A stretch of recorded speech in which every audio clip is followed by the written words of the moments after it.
So we've been through the low back stretches already. Now we're going to start talking about low back exercises. And with that, obviously with the stretches, we've said before, we're trying to mobilise structures, trying to free some of the structures up, tissue, joints. Now we're talking about strengthening, so actually stabilising a lot of the joints to offer a bit more strength and support to the back. Now the low back doesn't just consist of the bottom vertebra, it will include structures like the sacroiliac joints here where the pelvis meets the sacrum itself, coccyx, the hips will have an impact, and a lot of the tissue joining into the spine. So it's not just the vertebra and discs and nerves around there that can create the symptoms. So we need to take that all into consideration. We're going to run through basic, fairly straightforward exercises, and then we can look at progressing that further on if we need to. But first of all, we'll just do the basic lot. Okay, so we're actually going to start with breathing exercises. Key part of the core, as many people have heard it, is actually the diaphragm. And we need that to be working correctly. So actually start from basics and let's get the breathing right. When we breathe, we often tend to breathe with accessory muscles. We tend to fill up the top part of the lungs. We don't tend to get deep into the lungs. And often with the way society is, we want to tuck the tummy in. We don't want to relax it out. So actually the first thing we have to practice is breathing out through the tummy. So we'll get onto the front. And all we do, put your hands onto your back, into that curved part of the back, and you take a nice deep breath in, but try to fill the belly up so that it actually makes the low back raise your hands up. So take a nice deep breath in.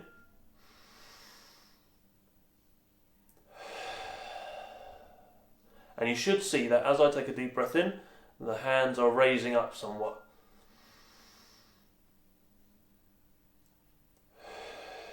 You can hold it for a few seconds, or you can just take a nice deep breath in and slowly breathe it out. But the next one is the lower part of the abdominals. Now we often have people that are arching their back naturally. There's an increased curve, the pelvis tilts forward, and you see a lot of people that have a lot of lower abdominal weakness to try and support that curve. There's not too much of a problem having a bit of a curve into the lowest part of the spine.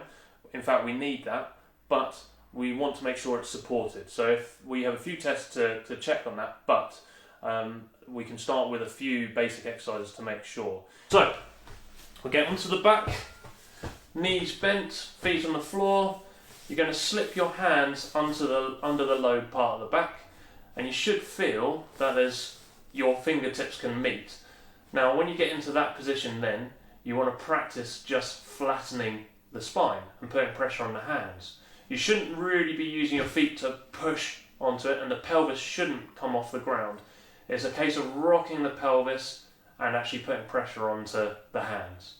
That is actually the first step, and holding that for about 30 seconds. If that's easy, and it should generally be, what you can then do is put the pressure onto the hands, maintain that pressure, bring one knee up and keep it at 90 degrees, and lower it down nice and slowly, keeping the pressure on the hands at all time. So it shouldn't arch up, it should stay stable. Important to note actually on top of it that we don't want to over press onto the hands, we don't want to overdo it. We want to put a bit of pressure so that we're still got a little bit of maintaining a bit of a curve, but actually holding that position all the way through. So up like so, nice and slowly down, going like this. And once again, if that's quite easy, then you can go on to the next progression, which is knees bent like this, keeping the pressure onto the hands and lowering down nice and slowly, touching the ground. Don't put the pressure onto the ground and let it go like this. Just touch the ground and come back up. And do that about 5 to 10 times, depending on each side, obviously, depending on how you feel. So see how that one goes, and we can then go to progressions from there. The next one is the glute bridge. So we've got to remember that generally we tend to lead fairly sedentary lives. We will tend to sit lots. we'll sit at work, we'll sit at home, not necessarily everyone, but it's quite common that we do. And naturally, we will have a tendency to curve down. We'll shorten a lot of the muscles on the front quite easily. So we forget about the fact that the posterior muscles on the back and the glutes also need to be strengthened. And a lot of the time, actually, the lack of strength into the posterior part of the spine and the glutes can be a big cause of lower back pain and certainly instability. So we're going to go through some of the exercises for that. So once again, we're going to get onto the back, we're going to get into the feet on the ground, and quite simply, hands down at the sides, we'll just bring the knees up, the pelvis up, and you're going to hold that position. If it's nice and easy, you should be able to get to 30 seconds pretty easy. And then nice and slowly down. Now, as you lower down, try to get one vertebra at a time to press on the ground. So you're curving down. So up again, 30 seconds, and after 30 seconds, nice and slowly down.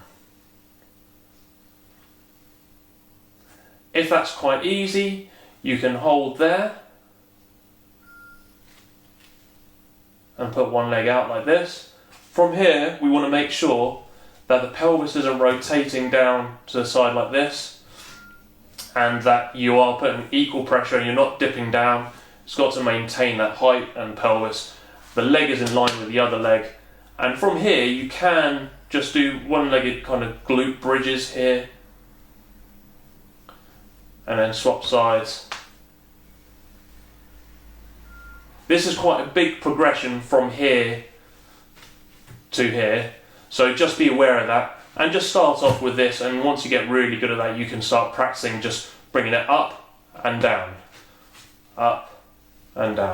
without tilting the pelvis down, bringing yourself down. Try and stabilise it all the way. The next one is a side plank.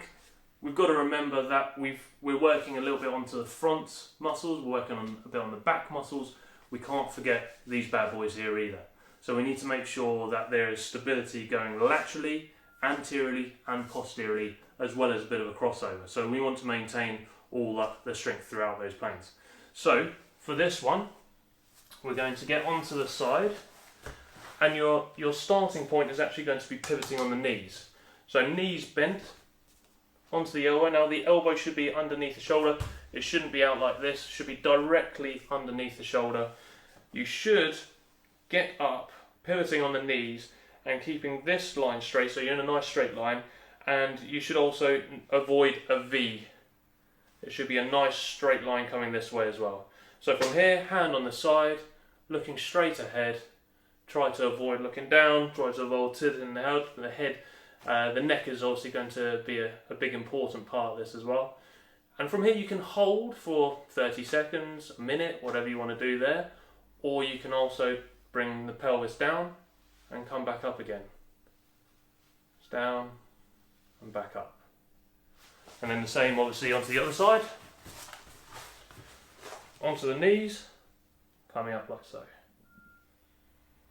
Couple of progressions from here as well as this. You can then go straight onto full leg. So coming straight up, make sure pivoting there, make sure elbow underneath the shoulder, look straight ahead, and try and keep this nice and straight there. And you can lower from here. The other progression is you can get onto the knees like this, and you can just bring the knee up like so. So you're creating more stability required into the hip and into the side here, just making sure that the hip's able to also mobilise at the same time. So we've covered a little bit of the front, the lower abdominals, we've covered the glutes, we've covered the obliques, and covered some of the TFL muscles into the hip on the outside, so lateral, anterior. Bit more onto the posterior required. It requires more strength to get you upright. So we're going to get you onto your front, and from here you're just going to bring yourself up, rotating the thumbs up, so you're giving yourself a thumbs up and then back down. To start with, you can just do it like so. Simplify it a bit.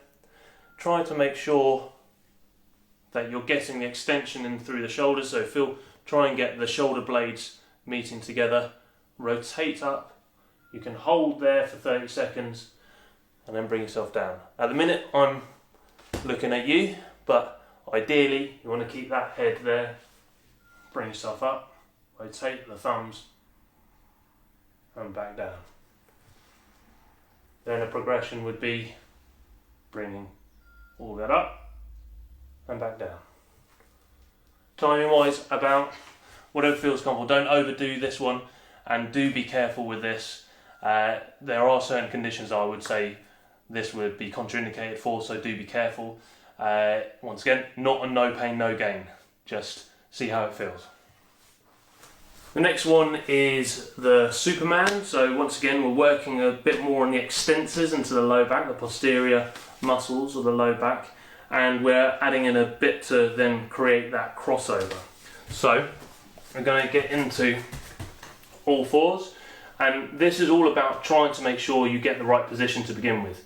So through the upper back, we don't want to be up like this. We want to relax the shoulders down. We also don't want to have too much of an arch here, and we also don't want to be too flat. So you want to find somewhere in between. Rotate the pelvis to see where that middle point is. You want a little bit of a curve there, but not too much of a curve, and you certainly don't want it flattened either. And then it's all about maintaining that. This becomes a block. This doesn't move. This doesn't shift to the side. It doesn't rotate. It doesn't tilt. It stays completely stable. And to begin with, all we're going to do is maintain this and just bring one arm up and then lower it down. One arm up and lower it down. Then you're going to get into leg. Straight up behind and back in. Straight up behind and back in. It's a lot easier when you have a mirror, so you can see, are you rotating? I'm sure I'll find out when I look at the video back, but just trying to maintain that position. Bring that leg up, control, back down. And as you get stronger at this, you can spend longer on it, or you can then progress into doing one arm and opposite leg. So coming up like so, maintaining the position in the back, and then obviously swapping over. So one of the main ones I end up running through with people is actually standing from sitting, and it sounds pretty straightforward, but actually when you try to get it done properly, and it's all about technique, then it can be quite tricky. So certainly for beginners, worth giving this a go. It's a good progression to then start to work on a squat technique, and it's one of those functional exercises that is key for support into the low back. So I'm going to show you on this wobbly stool so you can see exactly the positioning. So we're going to start by getting the right position into the back. So we don't want to be slouching in this position. We're going to get the right position first, and we're going to concentrate on that. We're going to create that bit of a curve into the low back, not too much, not too little. We're also going to open up the chest, so we're not in this position, which we're often prone to. So we open up through here, so you have that curve, and we should have that in curve of the low back, out curve of the upper back, and then in curve of the cervical spine, so the neck. So getting upright, getting up like so. Then from here, we want 90 degrees in the knees and the ankle right under the knee. So we shouldn't have that position, or this position should be right underneath, shoulder width apart for the knees. And then as you're getting upright, we want to avoid throwing yourself up, and as you come down, collapsing down. We want a nice controlled motion, and that's the key. So we're going to get upright. This becomes a block. This doesn't move. This doesn't go like this. It doesn't bend through the back as we're doing the motion. Any movement actually comes from the hip. So we come into this position. You can put your hands up to help support and control all the way up. And as you come down, control all the way down. And what you'll notice is the knees don't shift forward, they don't collapse in, they're staying pretty stable where they are. So if you watch again, I'm rotating the hips forward, I'm controlling, I'm coming through here, the knees are staying fairly stable, and then coming down and controlled all the way down. You'll also notice as I'm coming down, I'm almost sticking the bum out. So I'm coming down like this, keeping the knees stable, not shifting forward, staying there, keeping the bum sticking out, controlled all the way down, back is still in the same position, and coming back up. So practice that, it's really key to get that right before we can then start progressing onto the next ones. So they're the exercises to begin with. In terms of repetitions, once again, it's actually really important to get the form right more than how many you're doing. So first of all, maintain that form, and if you're able to maintain that form for a few more, then you can start looking at how many is appropriate for you to do.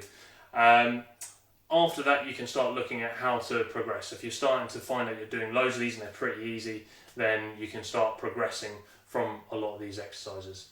In terms of how often you do it, it depends a lot on the condition, how you're feeling, and how you're responding to it. If you feel pretty well from it and you don't feel tired from it, then you can always do it the next day, or maybe give a day's gap and have another go. But once again, the form is really important, your technique is important, and if you're tired and you can't maintain that form, it's worth giving yourself a rest and making sure that you get it absolutely bang on. I hope those exercises help, and thank you for listening, and look forward to the next one.